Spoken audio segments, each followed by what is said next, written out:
그러므로 신자의 신앙의 세 가지 기본 요소는 이 3절에서 5절에서 볼 때 믿음, 소망, 사랑인데, 믿음과 소망은 사랑을 이루어내는 것을 볼 수가 있어요.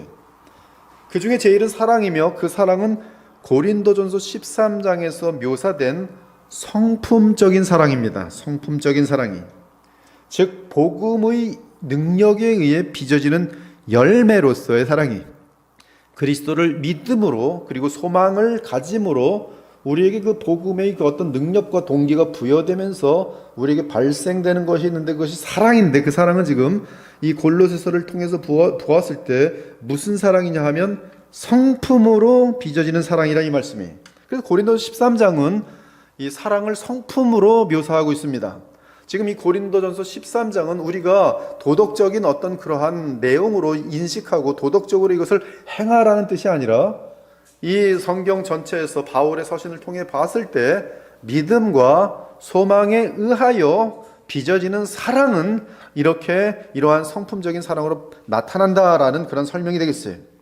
그 사랑은 오래 참고, 사랑은 온유하며, 시기하지 아니하며, 사랑은 자랑하지 아니하며, 교만하지 아니하며, 무례히 행하지 아니하며, 자기의 유익을 구하지 아니하며, 성내지 아니하며, 악한 것을 생각하지 아니하며, 불의를 기뻐하지 아니하며, 진리와 함께 기뻐하고, 모든 것을 참으며, 모든 것을 믿으며, 모든 것을 바라며, 모든 것을 견디느니라. 이러한 성품적인 사랑이 어떻게 만들어지는가? 믿음과 소망으로 비롯된다, 이 말씀인 것이. 그러므로 우리가 3절에서 5절에서 알게 되는 것은 믿음과 소망으로부터 우리를 변화시키는 능력이 생겨나는데, 그 능력으로 우리는 사랑의 사람으로 계속 변화되는 것이요, 하나님을 향해서는 그리스도로 인하여 감사와 찬양을 돌리게 되는 것이. 그러므로 복음으로 인해 믿음과 소망에서 나오는 능력이 없이는 성도의 진정한 사랑은 가능하지 않아요. 소위 세상에서 말하는 사랑은 정치적인 사랑입니다. 네가 나한테 잘해주면 나도 잘해주는 것이, 그 위에 다른 거 없어요. 그래서 사랑이란 이름 가지고 내가 너에게서 얼만큼 더 뽑아 먹을 것인가, 그런 이기적인 자기중심적인 사랑이지, 성경이 말하는 하나님의 아가페적인 사랑, 예수 그리스도께서 우리에게 보여준 이 사랑은 결코 불신자들에게서 나올 수 없는 사랑이에요.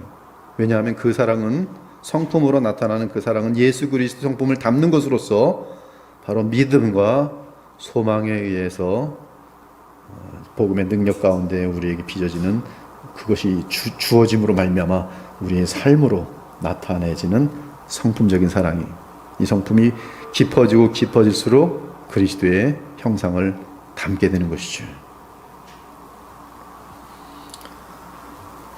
그러므로 이런 능력이 없이는, 믿음과 소망으로부터 오는 복음으로 인한 능력 없이는 진정한 사랑은 가능하지 않아요. 이제 바울은 다시 6절에서 복음을 요약합니다. 이 복음은 이미 너희에게 이름에 너희가 듣고 참으로 하나님의 은혜를 깨달은 날부터 열매를 맺어 자라는도다. 자, 이 구절을 보면 복음의 세계가 열리려면 일단 가장 먼저 복음을 들어야 합니다. 그러려면 누군가가 복음을 전해야 합니다. 그리고 그 복음 전파에 성령께서 역사하시면 그 복음을 들은 사람이 하나님의 은혜를 깨닫습니다. 하나님의 은혜, 하나님의 은혜를 깨달으면 열매를 맺어 자라나게 돼 있어요. 복음을 듣고 믿어서 하나님의 은혜를 깨달으면 열매를 맺어 자랍니다. 이 3절에서 5절까지 내용은 6절로 다시 요약되는 정확한 내용인 것이, 여기서 깨닫는다라고 번역된 원어는 에피기노스코인데, 이는 체험을 통해 아는 것으로서 인격적 지식을 말합니다.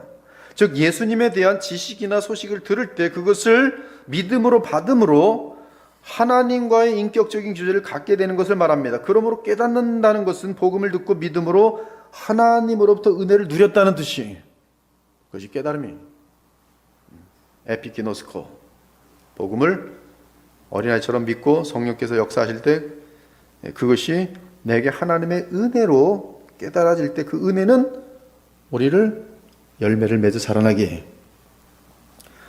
그렇게 되니 그날부터 열매를 맺어 자라나더라는 것이, 열매를 맺어 자라난다는 것은 두 가지 현상으로서, 하나는 깨닫는 것과 성품이 깊어지며 그리스도를 닮아가는 것이고, 다른 하나는 복음의 향기가 그를 통해 퍼짐으로 하나님의 나라가 예수 그리스도께 뿌리를 든든히 내리며 세워지고, 또한 양적으로도 성장하며 사방으로 퍼져나가는 것을 의미합니다. 그러므로 우리는 신자로서 무엇을 해야 할지를 정확하게 알 수 있는데, 그것은 계속 복음을 듣고 믿음으로 복음과 함께 하시는 성령의 역사 가운데 그리스도를 통해 나타나는 하나님의 은혜를 누려야 하는 것이, 그것이 핵심입니다. 그 하나님의 은혜를 누려야만이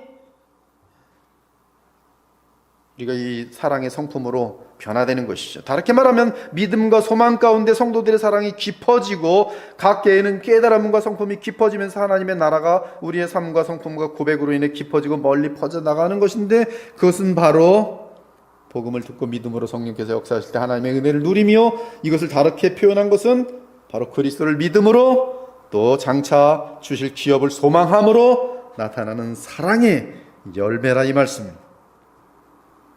이런 현상이 나타나야 그들 가운데 복음이 제대로 전해졌다는 것이 입증되는 것이고, 그 교회 각 개인도 제대로 복음을 듣고 믿어 성령의 역사 가운데 하나님의 은혜를 누리는 것이 입증되는 것이, 이런 현상이 나타나야. 하지만 이런 현상, 즉 열매가 나타나지 않는 자라면, 그러한 열매가 나타나지 않는 교회라면 그 교회 공동체 또는 그 개인 신자에게는 복음이 없는 것이며 복음을 전하는 자도 없는 것이고, 또한 복음을 듣고 믿고 하나님의 은혜를 깨닫고 누리는 것도 없는 것이. 그러므로 교회가 양적으로 아무리 성장할지라도 참으로 그리스도의 성품을 닮아가는 고린도서 13장에 나타나는 그러한 사랑의 성품들로 날마다 변화되어지는 그런 모습들이, 깊어지는 모습들이, 그리스도의 형상을 닮아가는 모습들이 나타나지 않으면 그곳에는 복음이 정상적으로 지금 증거되고 있지 않다는 뜻이고, 복음이 정상적으로 증거되더라도 그것을 듣는 사람의 밭이, 마음밭이 길가 또는 여러 가지 가시밭, 또 그러한 모래 위에, 바위에, 반석 위에 그런 밭이 되는 것이